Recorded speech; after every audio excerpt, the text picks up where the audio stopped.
यानी कि छोटी दीपावली की संपूर्ण कथा। इस कथा को आप प्रेम पूर्वक सुनिएगा।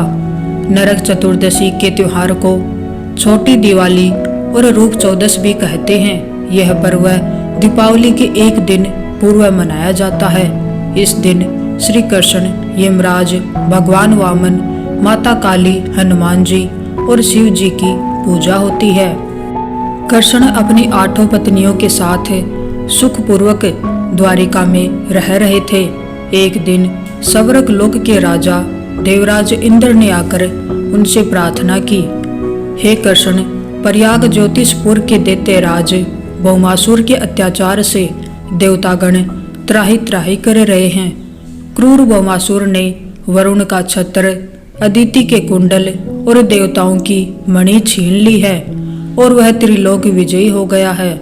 इंद्र ने कहा, भौमासुर ने पृथ्वी के कई राजाओं और आम जनों की अति सुंदर कन्याओं का हरण कर उन्हें अपने यहाँ बंदी गृह में डाल रखा है। कृपा आप हमें बचाइए प्रभु। इंद्र की प्रार्थना स्वीकार करके श्री कृष्ण अपनी प्रिय पत्नी सत्यभामा को साथ लेकर गरुड़ पर सवार हो प्रयाग ज्योतिषपुर पहुँचे। वहां पहुंचकर भगवान कृष्ण ने अपनी पत्नी सत्यभामा की सहायता से सबसे पहले मुर दैत्य सहित मुर के 6 पुत्र ताम्र, अंतरिक्ष, सौरण, विभावसु, नभस्वान और अरुण का संहार किया। मुर दैत्य के वध हो जाने का समाचार सुन भौमासुर अपने अनेक सेनापतियों और दैत्यों की सेना को साथ लेकर युद्ध के लिए निकला। भौमासुर को स्त्री के हाथों मरने का श्राप था, इसलिए भगवान श्री कृष्ण ने अपनी पत्नी सत्यभामा को सारथी बनाया और घोर युद्ध के बाद अंत में कृष्ण ने सत्यभामा की सहायता से उसका वध कर डाला।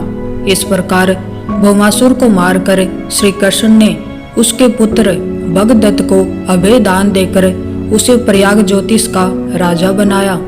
भौमासुर के द्वारा हरण कर लाई गई 16,100 कन्याओं को श्री कृष्ण ने मुक्त कर दिया। ये सभी अपहत नारियां थी या फिर भय के कारण उपहार में दी गई थी और किसी और के माध्यम से उस कारागार में लाई गई थी। वे सभी भौमासुर के द्वारा पीड़ित थी, दुखी थी, अपमानित, लांछित और कलंकित थी। सामाजिक मान्यताओं के चलते भौमासुर द्वारा बंधक बनाकर रखी गई इन नारियों को कोई भी अपनाने को तैयार नहीं था। अंत में श्री कृष्ण ने सभी को आश्रय दिया।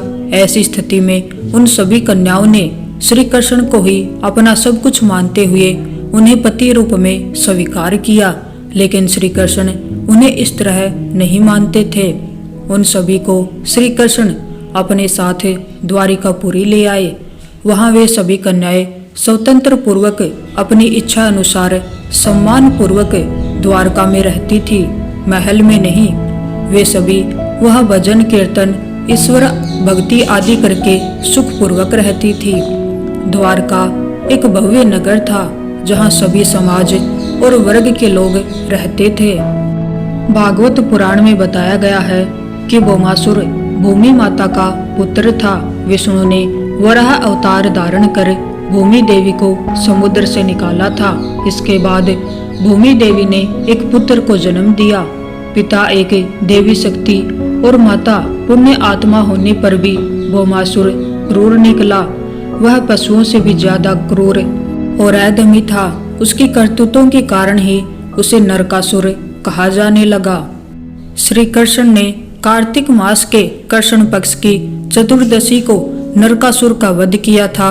इसी दिन की याद में दीपावली के ठीक एक दिन पूर्व नरक चतुर्दशी अर्थात छोटी दिवाली मनाई जाने लगी। मान्यता है कि नरकासुर की मृत्यु होने से उस दिन शुभ आत्माओं को मुक्ति मिली थी।